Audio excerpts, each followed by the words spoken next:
भीख नहीं है, भीख नहीं, भागीदारी, सत्ता में हिस्सेदारी की बात हम लोग कर रहे हैं। ग्राम पंचायत के अधिकारों में जो कटौती की जा रही है, 73वां संविधान संशोधन से जो हमें अधिकार मिला था, उस अधिकार में कटौती के खिलाफ तो 2024 में वोट के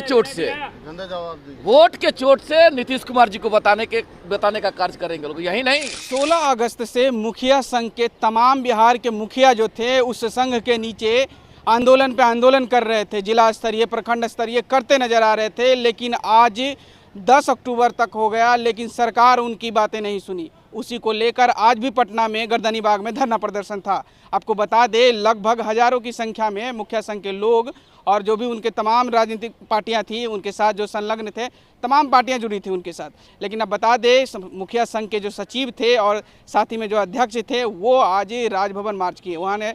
उन्होंने राजभवन जाकर राज्यपाल से मिलने की कोशिश की, तो राज्यपाल महोदय तो नहीं थे, लेकिन जो राज्यपाल के सचिव हैं उनसे मुलाकात उनकी हुई और उन्होंने बताया कि हमारी मुलाकात अच्छी हुई है और लगभग अच्छे से सेवा सत्कार मिली है। और उन्होंने कहा है कि आश्वासन दिया है कि आने वाले दिनों में अपनी मुखिया संघ की बातें जो है वो राज्यपाल तक पहुंचाएंगे। साथ ही में आपको बता दें कि मुखिया संघ ने एक तरह से वार्निंग दिया है सरकार को कि अगर 6 नवंबर तक की सरकार हमारी बातें नहीं सुनती है तो पटना के गांधी मैदान में बड़ा विरोध करेंगे। पहले आप इस वीडियो में सुनिए कि मुखिया संघ के लोग क्या कहते नजर आ रहे हैं। मांग को लेकर के आज आप लोग धरना प्रदर्शन कर रहे थे। आज हम जो हमारा ग्राम पंचायत के अधिकारों में जो कटौती की जा रही है, 73वां संविधान संशोधन से जो हमें अधिकार मिला था, उस अधिकार में कटौती के खिलाफ हमारा 16 तारीख से आंदोलन जो चल रहा है, 16 अगस्त से, आज आंदोलन में हम राज्य स्तरीय महाधरना किए और राजभवन मार्च करने का काम किए और अपना जो 19 सूत्री मांग है वह देने का हम लोग काम किए हैं राज्यपाल के प्रधान सचिव महोदय को। वहाँ से आप लोगों को क्या आश्वासन मिला? आश्वासन सरकार स्तर पर हम अपनी बात रख रहे हैं। अब सरकार स्तर पर हुआ निर्णय कि भाई हम 2-3 दिन में आप लोगों को राज्यपाल महोदय से मिलवाने का भी काम करेंगे और इस दौरान बीच में हम लोग इस पर वार्ता करने का काम करेंगे। अगर आप लोगों की बात नहीं, हम लोग जो कार्य कर रहे हैं ना, देखे ना पटना के सरजमी पे, वहाँ भी आप देखे थे, यहाँ भी देख रहे हैं। बिहार के 13 करोड़ की आबादी और 13 करोड़ में गरीब गुरबा, मजदूर, किसान, दबे कुचले, पिछड़ा, अति पिछड़ा, दलित, महादलित, समाज के मुख्य धारा के वीकर सेक्शन, तमाम इन 13 करोड़ के मालिकों की आवाज़ सभी सम्मानित मुखिया आज प्रदेश के धरती पे अपने पंचायत के अधिकार के लिए हम लोग संघर्ष कर रहे हैं। और हमारी मांग जो है भीख नहीं है, भीख नहीं, भागीदारी, सत्ता में हिस्सेदारी की बात हम लोग कर रहे हैं। आप पंचायत की जो सरकार है उनको जो शक्ति निहित किया गया 73वें संविधान संशोधन, ताकत को दे दीजिए ना। हम तो ये मांग कर रहे हैं और सरकार अगर हमारी मांग को, जनता की आवाज़ की जो है, जनता के हक के लिए जो मांग है उसको अगर नहीं सुनती है तो 2024 में वोट के चोट से नीतीश कुमार जी को बताने का कार्य करेंगे लोग। यही नहीं, 2025 में और कैलकुलेशन है, हर चीज़ मेथड पे टिका हुआ है। एक पंचायत का मुखिया अगर 500 वोट नीतीश कुमार जी के अगेंस्ट में जिस दिन हम लोग गोलबंद कर देंगे तो एक विधानसभा क्षेत्र में 20,000 वोट नीतीश कुमार जी का नुकसान होगा।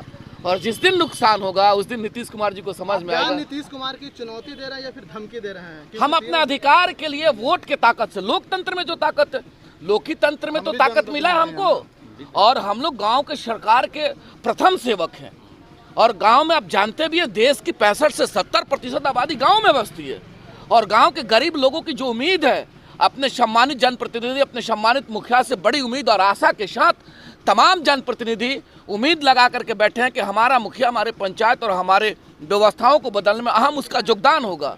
तो अगर हमारे अधिकार के साथ माननीय मुख्यमंत्री न्याय नहीं करेंगे तो हम तो निश्चित उनको अपने ताकत से बताने का कार्य करेंगे। आप लोग राज्यपाल के पास गए, क्या आश्वासन मिला आप लोगों को? आज हम लोग राज्यपाल महोदय से मिलने गए थे और राज्यपाल महोदय के प्रधान सचिव महोदय ने बहुत बेहतरीन तरीका से सभी चीज़ों पर बड़ी बारीकी से उन्होंने सुना, बहुत समय दिया और उन्होंने इन चीज़ों पे हम लोगों को आश्वासन दिया कि इस सिस्टम में जो खामियां हैं उसको मजबूत करने के लिए और संविधान में जो ताकत है माननीय राज्यपाल महोदय से मिलकर के उनको बताएंगे और ग्राम पंचायत की जो सरकार है वह सशक्त होगी, वह मजबूत होगी। यही आश्वासन मिला है। सरकार की तरफ से कहा जा रहा है कि पंचायती राज व्यवस्था में सुधार करने के लिए ये सब नियम लाए जा रहे थे, इसमें परेशानी क्या है?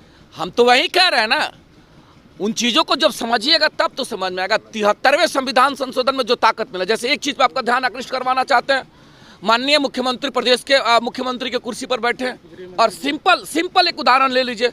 आप चले जाइए बिहार के 8300 पंचायत और दावे के साथ कहना चाहते हैं 8300 पंचायत में 11 कर्मचारी मिले हुए पंचायत के मालिकों के व्यवस्थाओं को जन कल्याणकारी योजनाओं के क्रियान्वयन हेतु। आप बिहार के किसी पंचायत में चले जाइए और 5 कर्मचारी अगर आपको मौजूद मिल गए तो आपका जूता मेरा सर रहेगा। फिर कैसे व्यवस्था चलेगा? कौन इसकी जवाब? पूरी तरीका से पूरा सिस्टम कोलैप्स पड़ा हुआ है।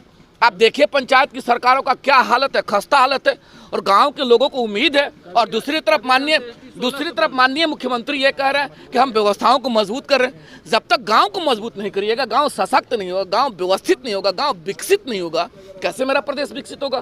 तो हम तो मुद्दाओं के आधार पे हर वक्त जो हम आवाज़ उठा रहे हैं, मुद्दाओं के आधार पे जनता की आवाज़ बन करके सरकार से अपनी मांगों को मांग रहे हैं। और मेरा मकसद किसी पे सवाल करना नहीं है, मेरा मकसद है अपने हक के लिए हम फंडामेंटल, मेरा राइट है कि लोकतंत्र में जो ताकत नहीं थे उस ताकत की बदौलत सरकार को हम लोग बताने का कार्य करें। अजय चौहान, जिलाध्यक्ष मुखिया संघ सिवान।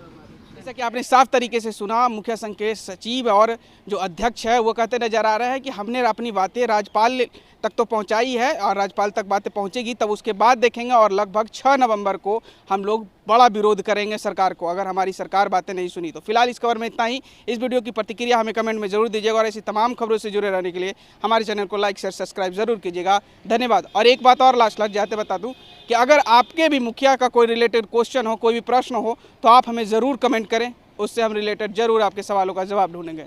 धन्यवाद।